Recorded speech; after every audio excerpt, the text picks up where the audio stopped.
Good morning students. Today's our topic is DC generator. देखो DC generator में क्या होता है।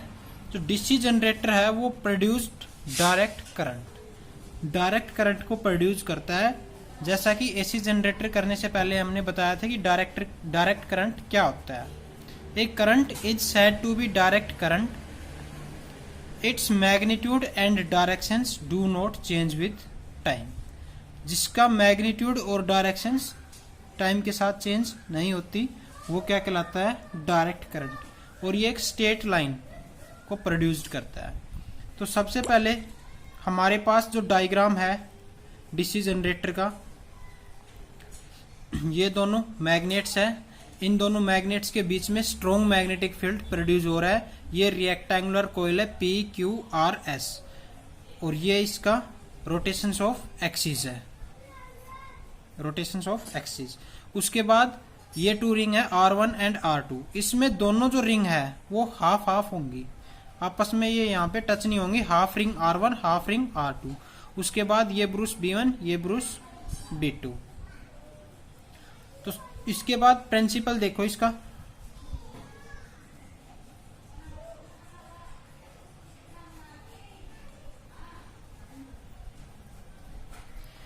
Principal it working based on the principle of electromagnetic inductions. ये भी किसके आधार पे काम करेगा, इलेक्ट्रोमैग्नेटिक इंडक्शंस पे।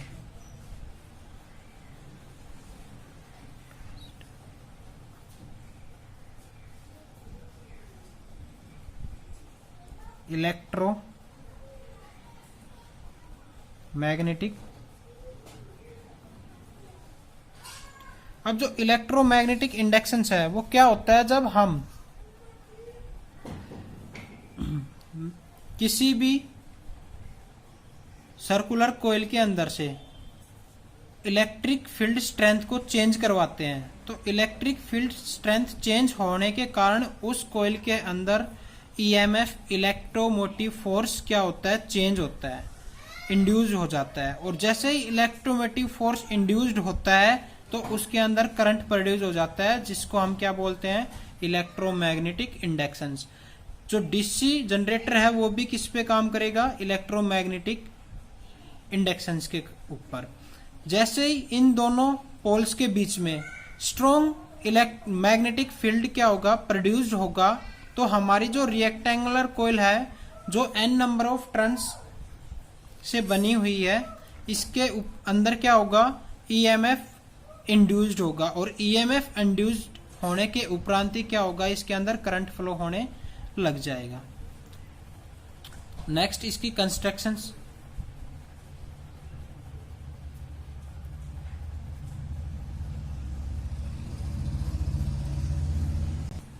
कंस्ट्रक्शंस में सबसे पहले फील्ड मैग्नेट। फर्स्ट पॉइंट किसका आता है, फील्ड मैग्नेट।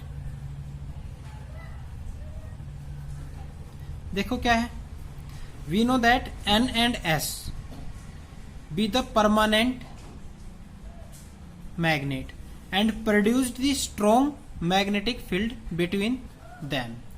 भाई ये नॉर्थ पोल हो गया, ये साउथ पोल हो गया, और ये एक परमानेंट मैग्नेट है, और ये इन दोनों पोल्स के बीच में क्या कर रही है, स्ट्रॉन्ग मैग्नेटिक फील्ड को प्रोड्यूस कर रही है।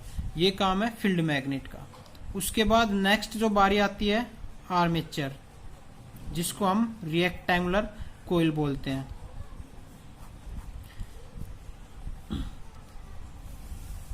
A larger number of turns of copper wire mounted on A soft iron core is called armature या फिर रेक्टेंगुलर कॉइल PQRS। मतलब लार्ज नंबर में क्या होगी, इसके ऊपर कॉपर जो वायर होगी वो इसके ऊपर माउंटेड होगी सॉफ्ट आयरन कोर पे, जिसको हम आर्मेचर बोलेंगे या फिर क्या बोल सकते हैं, rectangular coil. Are fixed between the field magnet. जहां पे स्ट्रॉन्ग मैग्नेटिक फील्ड प्रोड्यूस हो रहा है उसके बीच में इसको क्या करेंगे, फिक्स करेंगे। उसके बाद थर्ड नंबर पे बारी आती है किसकी, स्प्लिट रिंग्स की, स्प्लिट रिंग्स। अब देखो बेटा, इसमें क्या है, एक रिंग है जिसको दो भागों में कट कर रखा है। A split ring is a ring cut into two parts R1 and R2. R1 is connected to P and R2 is connected to S. This rectangular coil is rotates. Rings are also rotates. उसके बाद next जो fourth number पे बारी आती है किसकी, Bruce या फिर स्लाइडिंग कॉन्टैक्ट, स्लाइडिंग कॉन्टैक्ट। ये हमारे पास B1 और B2 दो ब्रूस हैं, मेड ऑफ ग्रेफाइट। ग्रेफाइट की क्यों बनी हुई है, because graphite is a self lubricant substance. इसके पास सेल्फ ल्यूब्रिकेंट प्रॉपर्टी होती है जिसके कारण फ्रैक्शन फोर्स नहीं लगता इसके ऊपर। ये क्या करती है, इसके ऊपर से इस जो रिंग है, दोनों इन रिंग्स के ऊपर से जो करंट फ्लो होके आता है उसको कलेक्ट करती है। उसके बाद बारी आती है वर्किंग की।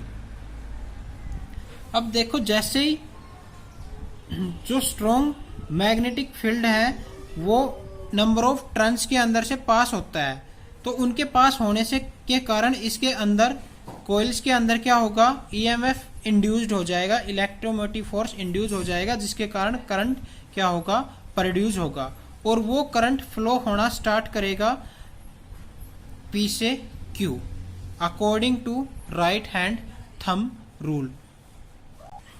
इस डायग्राम को देखो,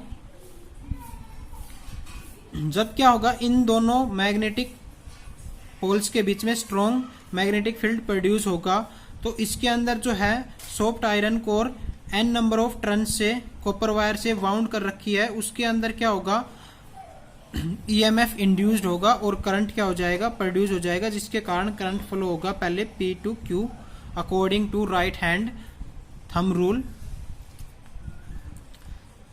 the current is following clockwise directions, then PQ moves upward directions and SR moves downward directions. तो SR मूव्स डाउनवर्ड डायरेक्शंस, तो करंट की डायरेक्शंस क्या होगी, P से Q और R से S। तो S वाली रिंग से आएगा किस पे, R2 रिंग पे, और R2 रिंग के करंट को कौन कलेक्ट करेगा, B2 ब्रूस, और B2 ब्रूस कलेक्ट करेगा, तो करंट की डायरेक्शंस क्या होगी, राइट टू लेफ्ट। अब नेक्स्ट हाफ साइकिल में SR किस डायरेक्शंस में आ जाएगा, इस डायरेक्शंस में। ये है भाई, रोटेशंस करके SR किधर आ जाएगा, इस तरफ। उसके बाद SR आ गया, फिर वही रेक्टेंगुलर कोइल किस डायरेक्शंस में होगी, हॉरिजॉन्टल डायरेक्शंस में। According to right hand thumb rule current फिर से फ्लो होगा S टू R, उसके बाद Q to P। S to R flow होगा तो SR moves up and PQ moves downward directions. PQ moves downward directions कौन सी रिंग में आएगा, R2 में, कौन सी, R1 में। और यहाँ पे जो है फिर से ब्रूस कौन सी लगी हुई है, B2। फिर से B2 ही उसको क्या करेगी, कलेक्ट करेगी। उसमें तो रिंग चेंज हो रही थी और ब्रूस भी चेंज हो रही थी। ये B2 ब्रूस क्या करेगी, इसको कलेक्ट करेगी, जिसके कारण करंट फ्लो होगा फिर से राइट टू लेफ्ट। तो हमारी जो वेव बनेगी इसमें एक ही डायरेक्शंस में बनेगी, ठीक है। उसकी जो डायरेक्शंस है वो चेंज नहीं होगी, क्योंकि एक ही डायरेक्शन से करंट फ्लो हो रहा है, इसीलिए इसको क्या नाम दिया गया, डायरेक्ट करंट या फिर डीसी जनरेटर।